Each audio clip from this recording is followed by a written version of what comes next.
This week I decided to look at another random game that I pulled off of the shelf, Roadrunner's Death Valley Rally.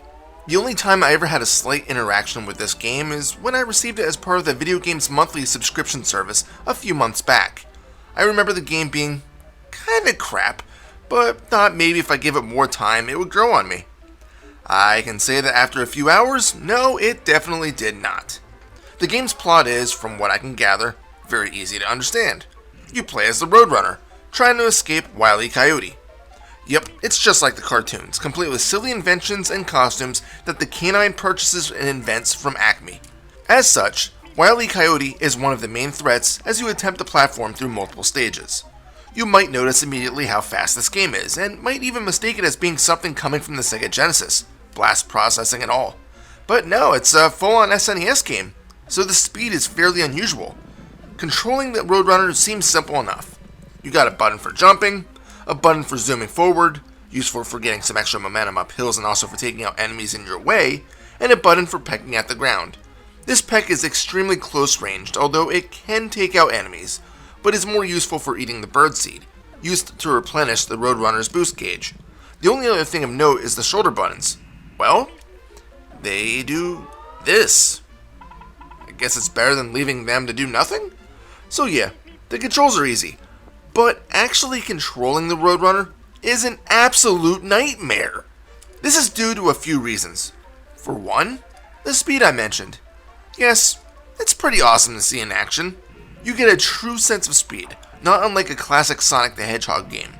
The catch to this is obstacle placement was definitely more thought out in Sonic than in Death Valley Rally.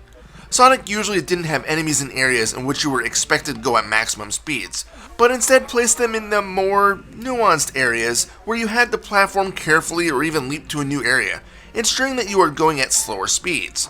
But here, enemies are placed in straightaways, as are environmental hazards like cacti.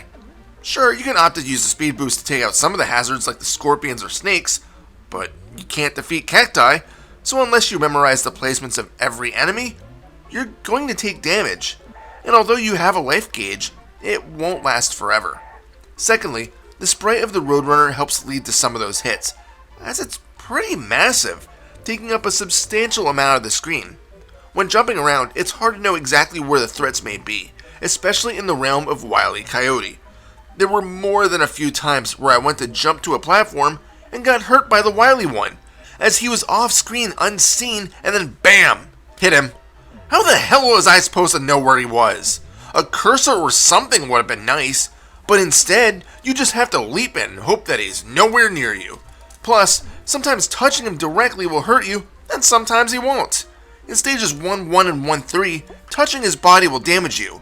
In 1-2, since he's in a hot air balloon, he won't physically harm you, but he does constantly throw out remote control planes containing grenades, and those are what you need to worry about.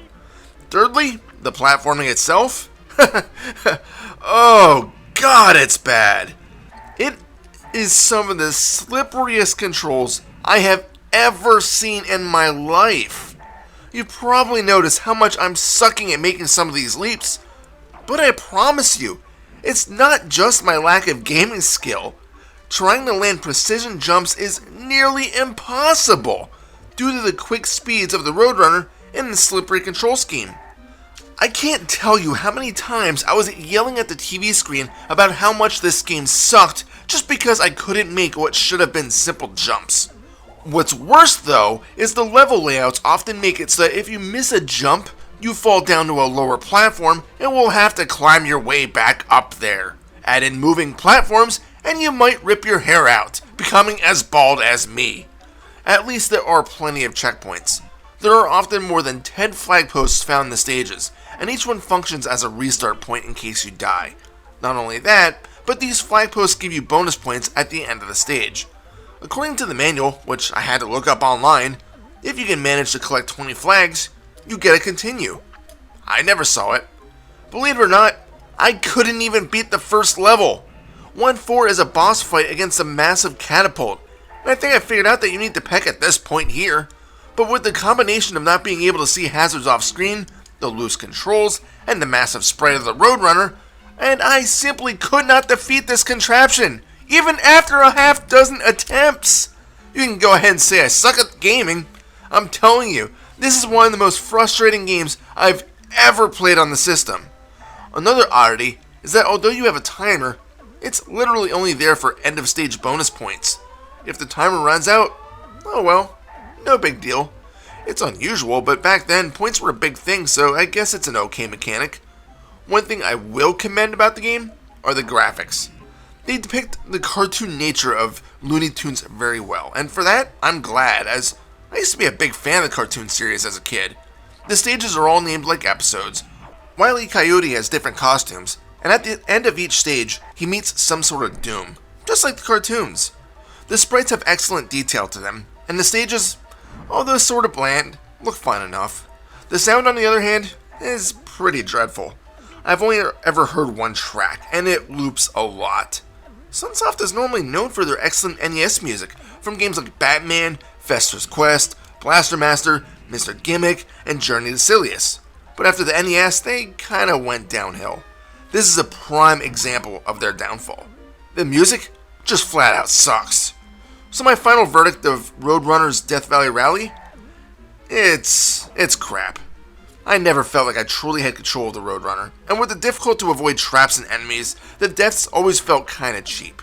I didn't have any fun really playing the game, and although I'm a bit ashamed to admit I couldn't even beat the first area, I also didn't have any additional motivation to keep trying.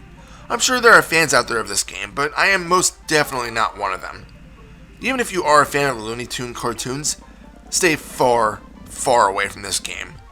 Final score? 2 out of 7. This is Reaper. Happy fragging.